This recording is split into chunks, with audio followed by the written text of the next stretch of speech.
Les damos la bienvenida al 7º programa de Contacto Educativo, con motivo del Día de la Biblioteca Escolar. En esta ocasión, Contacto Educativo se trasladó a la Biblioteca Regional Mario Vargas Llosa para dialogar con el director de la entidad, doctor Alfredo Herrera Flores, quien nos brindó una motivadora entrevista para amar más la lectura.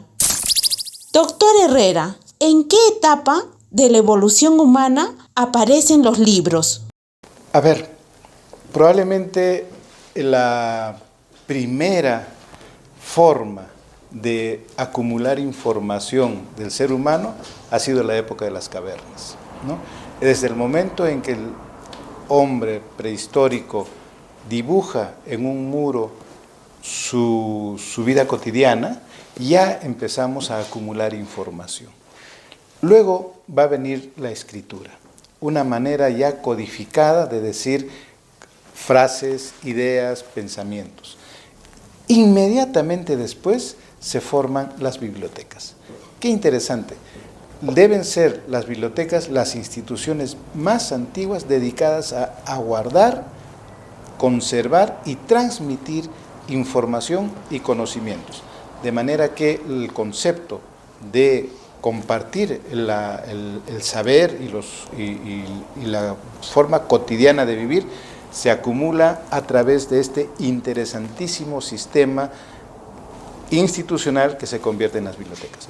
Por supuesto que con el tiempo eso se va sofisticando, se empieza a escribir en papiros, en telas, hasta en pieles, en rocas, en arcilla, y todo eso va a conformar con un determinado orden en las primeras bibliotecas de la historia. Así que no hay manera de no afirmar que la biblioteca y la transmisión de conocimientos nace justamente con la historia del hombre, ¿no? ¿Desde cuándo se sabe de la existencia de una primera biblioteca? Bueno, hay una famosa historia de la Biblioteca de Alejandría, que es una de las mayores bibliotecas del mundo antiguo, y que además fue fundada por una mujer, ¿no? Esta mujer tuvo esta novedosa idea para la época de justamente crear un edificio, un ambiente donde se pueda acumular este conocimiento ya escrito y que los ciudadanos puedan acceder a ella. Además hay otro detalle muy interesante que sería bueno anotar para comprender también la situación de nuestros días. Todas las culturas en todas las partes del mundo han formado a las élites de gobernantes para continuar esa actitud sobre sus pueblos. Y esa formación tiene que ver con el conocimiento. De manera que todas las sociedades, de una u otra manera, han creado sus bibliotecas para transmitir. Es cierto que no toda la población tenía acceso a ese conocimiento, solamente las élites gobernantes. Eso podría explicar al día de hoy, por ejemplo, cómo es que tampoco todos no tienen acceso al conocimiento o a la información o a la educación. Sigue siendo un tema elitista, ya no precisamente por los gobiernos, ya no precisamente por los recursos económicos, sino también por muchas condiciones sociales que hacen que muchos jóvenes, muchas familias no puedan acceder a la escuela, a la biblioteca o a la transmisión de conocimientos. De manera que esa primera biblioteca antigua, la que conocemos como de Alejandría, ya es parte de ese nacimiento de la sociedad. Cada sociedad que tenga una biblioteca significa que es una sociedad que ha superado sus primeros estados de conocimiento y ya pueden convertirse en sociedades avanzadas. ¿Cómo han influido los libros en el desarrollo del conocimiento humano? Mire, también habría que recordar o reflexionar sobre algunos objetos que el ser humano ha ido creando a lo largo de la historia y que hasta el día de hoy no han cambiado en su esencia. No sé, los utensilios de cocina, por ejemplo, ¿no? Los platos, esos han sido creados en los albores de la humanidad y hasta ahora siguen usándose de la misma manera y con el mismo propósito. Y dentro de eso, el libro es uno de esos primeros inventos para reunir conocimiento, escritura, literatura, ciencia, arte. Esa esencia del libro no ha cambiado hasta el día de hoy, ¿no? Sigue siendo, antes eran los papiros, antes eran otros objetos, ahora ya es el libro electrónico, pero sigue siendo el mismo criterio, el tener un objeto donde hay conocimiento, hay lenguaje y hay transmisión. Lamentablemente, también hay que decir, para entender esta reflexión, que así como el libro se ha creado en los albores de la humanidad y no ha cambiado su esencia, las armas también, por ejemplo, se han creado en los albores de la humanidad, no ha cambiado su esencia hasta convertirse hoy en objetos letales. Entonces, estamos ahora ante la disyuntiva de elegir entre los libros y las armas. Creo que las sociedades deben prepararse para elegir, por supuesto, los libros. ¿Cuáles serían algunos títulos recomendables para incentivar la lectura en escolares? Mire, es una pregunta muy interesante y muy difícil. Claro, puede salir por parte de la experiencia individual recomendar aquello que uno leyó de niño y de joven que pueda servir para otros, ¿no? Igual anoto el libro Corazón de Edmundo de Amicis, por ejemplo, es un lindo libro que puede servir a los niños y a los jóvenes. Es un libro que reúne el diario de un escolar, y ese escolar no solo cuenta su vida cotidiana, resaltando muchos valores, sino también pone cuentos que recibe en la escuela. Entonces, esa relación entre la familia, la escuela y la creación, la creatividad, es muy interesante. Sin embargo, a mí me gustaría recomendar dos tipos de libros. Los clásicos, las fábulas, los cuentos infantiles, que siempre son atractivos y ya están en la memoria colectiva de los niños. Y también recomendaría que les hagan leer biografías de personajes famosos. ¿Qué de especial tienen las biografías? No solo cuentan la historia del personaje famoso, sino también el producto, qué es lo bueno que ha hecho para la sociedad. Y también cuenta el entorno, cómo era su condición, su ciudad, cómo creció. De manera que en estas sencillas historias hay varias otras formas de transmitir conocimiento y de incentivar a los jóvenes para que puedan ser como estos modelos, ¿no? Hay muchas historias de mujeres, por ejemplo, que al leer la biografía de Marie Curie, la científica, les ha cambiado la vida, ¿no? O al leer la historia de Micaela Bastidas, nuestra heroína, también les ha hecho entender cómo hay que ser leal y cómo hay que defender los valores. O biografías de personajes famosos en la actualidad que nos cuentan cómo ha sido el tránsito de su vida. Creo que son buenos ejemplos, son atractivos, son fáciles de entender y creo que los niños podrían tener eso como un proceso de inicio a la lectura para después ya involucrarse en otros temas, ¿no? Una pregunta personal. ¿Cuál es el libro que más ha disfrutado?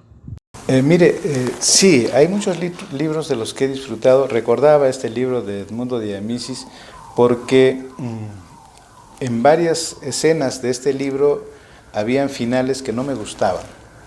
Entonces yo de niño me ponía a escribir esos otros finales que a mí me hubiese gustado que tengan esos cuentos. Tal vez ese fue un inicio de lectura y de escritura que después he desarrollado en mi vida personal. Pero ya un poco más joven, tuve la suerte, digo yo, no sé si buena o mala finalmente, pero tuve la suerte de encontrar en la biblioteca de mi abuelo, que era muy pequeña, los 20 tomos del Tesoro de la Juventud, que fue una manera muy fácil de involucrarme con los conocimientos, con la ciencia, con el arte. Y luego también había ahí en la biblioteca un libro de César Vallejo, La vida y obra de César Vallejo, un clásico libro de Luis Mongiu. Me impresionó tanto que hasta el día de hoy recurro a ese libro para seguir renovando mi pensamiento, mi gusto. Y ya después de más más joven, digamos, sí me llamó mucho la atención la novela Los ríos profundos de José María Arguedas. Creo que eso marcó también ya parte de mi formación o de mis lecturas.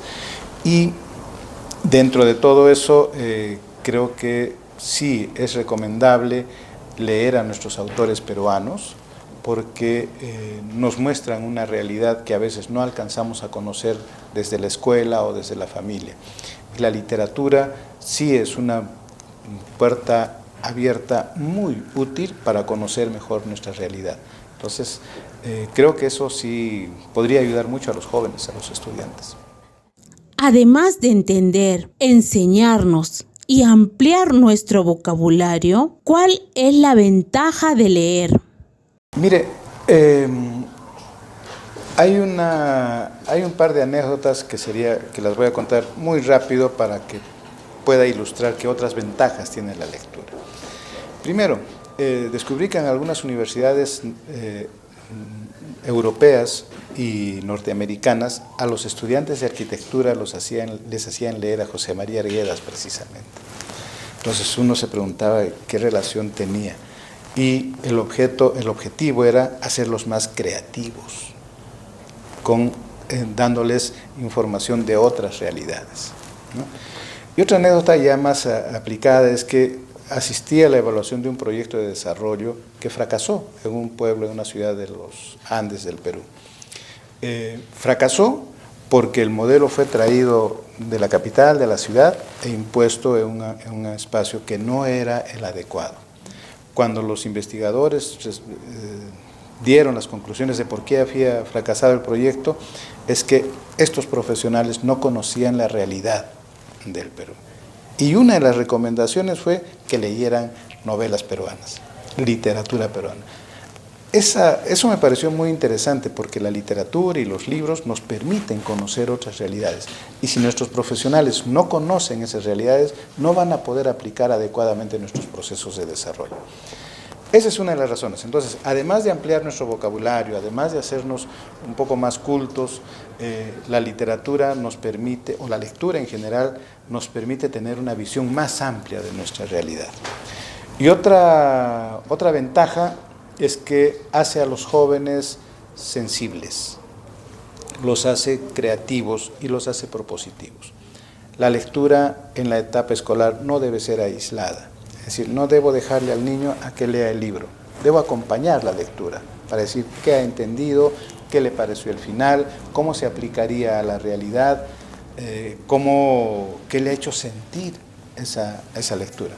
De manera que otra idea con la que hay que insistir en nuestra realidad es que así como obligamos o inducimos al niño a leer, deberíamos hacerlo con los maestros también. Si el maestro no lee, no va a poder tener niños lectores. De la misma manera con los padres de familia. Si los padres de familia no leen, si sus hijos no los ven leer, los niños tampoco van a leer. La lectura en tiempos de las nuevas tecnologías y la inteligencia artificial. El hombre, volviendo casi a la pregunta inicial, ha ido elaborando e inventando objetos y tecnología para facilitar su vida. A estas alturas del conocimiento y de la tecnología se ha inventado la inteligencia artificial para ayudarnos también, para facilitarnos nuestros procesos. Entonces, esa inteligencia artificial debe usarse para eso, para ayudar a resolver los problemas, no para reemplazarnos, ¿no? Ese es un riesgo, que usemos la inteligencia artificial para reemplazar. Es decir, si me dejan tarea una composición sobre César Vallejo, si se lo pregunto a la inteligencia artificial, él me hizo la tarea, no yo, ¿no? Ese es el gran riesgo que hay que cuidar. Lo segundo es que no debemos dejar de lado los ejercicios mecánicos con los niños. O sea, está bien la inteligencia artificial ahí, pero los niños deben seguir escribiendo a mano, ¿no? Porque eso genera un proceso intelectual mucho más grande.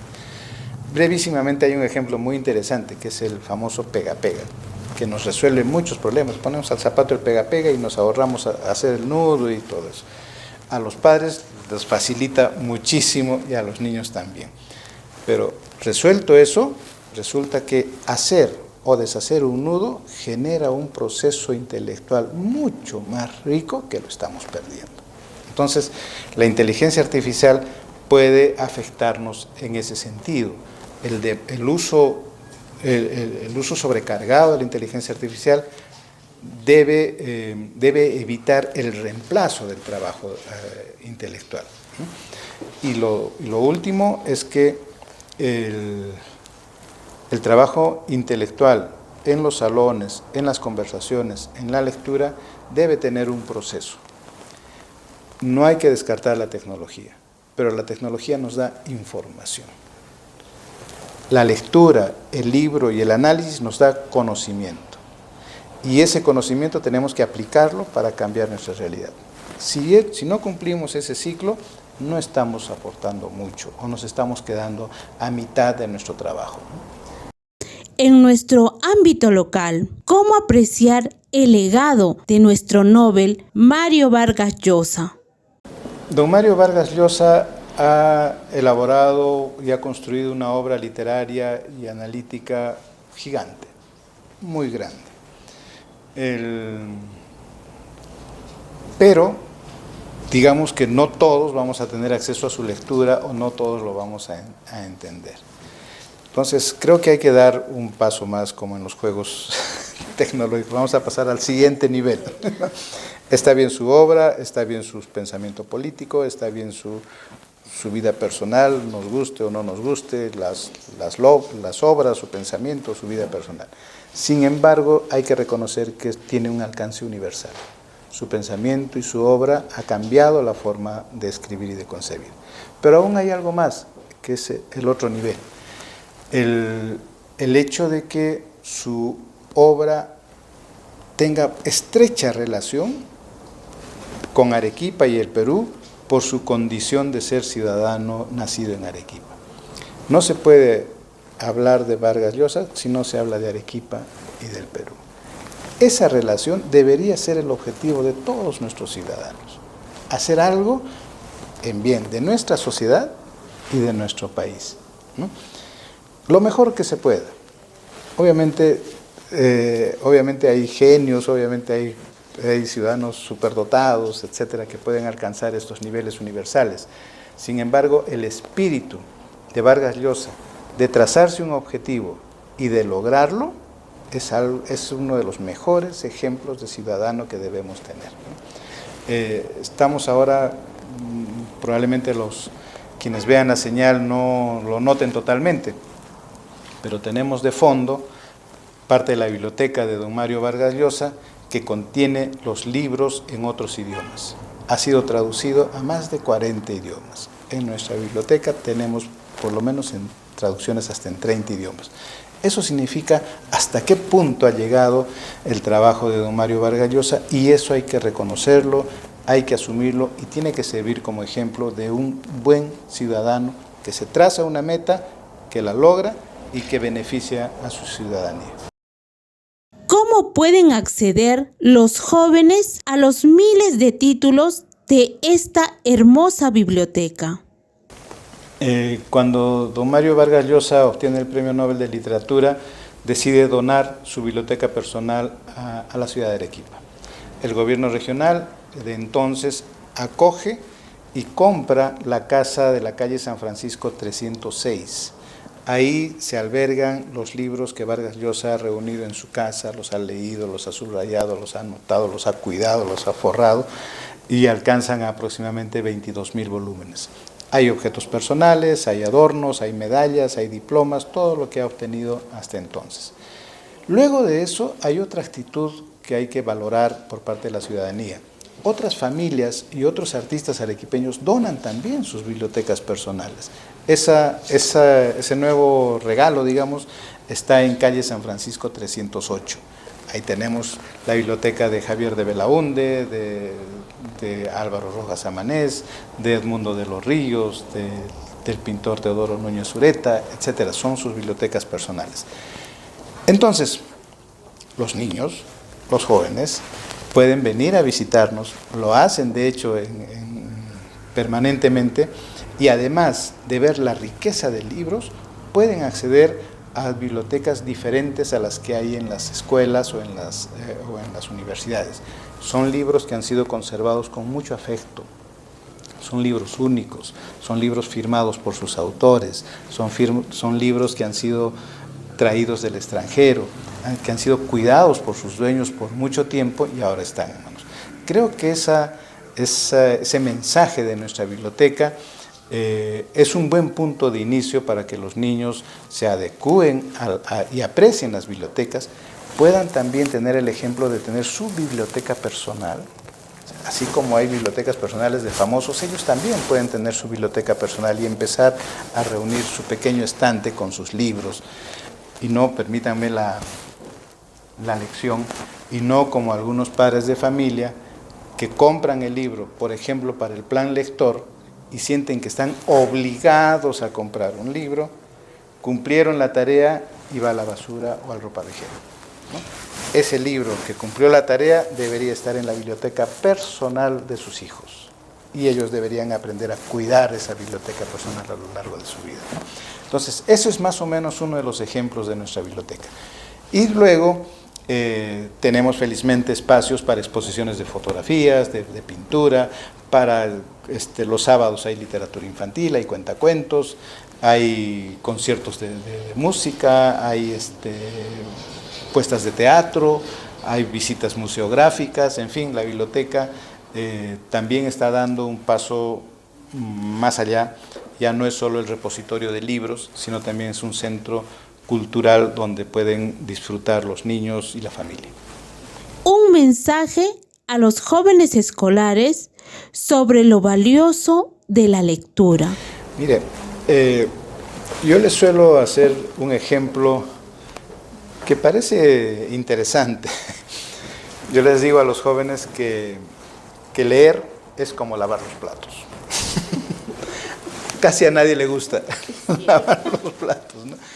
Pero si cuando vemos a alguien que dice, déjame, yo voy a lavar los platos, entonces es un niño educado, es un niño bien formado, es un buen niño, es un buen joven, es una buena persona, ¿no?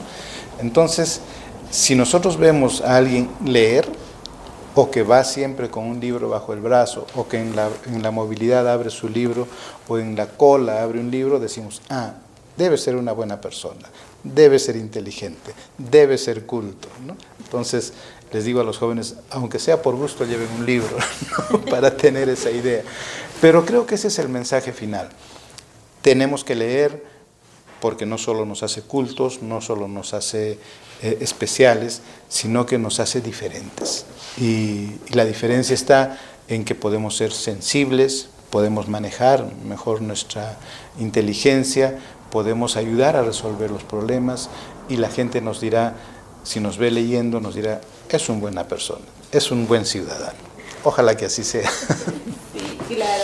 Muchísimas gracias. A nombre de Vocación Perú, del programa de Contacto Educativo, le damos las gracias por su tiempo, por los mensajes que nos ha transmitido, por permitirnos entrar a la privacidad de usted mismo, que ha sido muy exquisito y muy enriquecedor para esta entrevista. Muchísimas gracias. Cómo no, gracias a ustedes por la visita, y ojalá que algunos mensajes se reciban, y para demostrarlo, aunque sea en esa intimidad, a coger un libro, a leer por lo menos una página al día. Vamos a ser mejores siempre. Escríbenos al 973 170 963. Recuerda, una correcta elección puede cambiar tu futuro. Vocación Perú.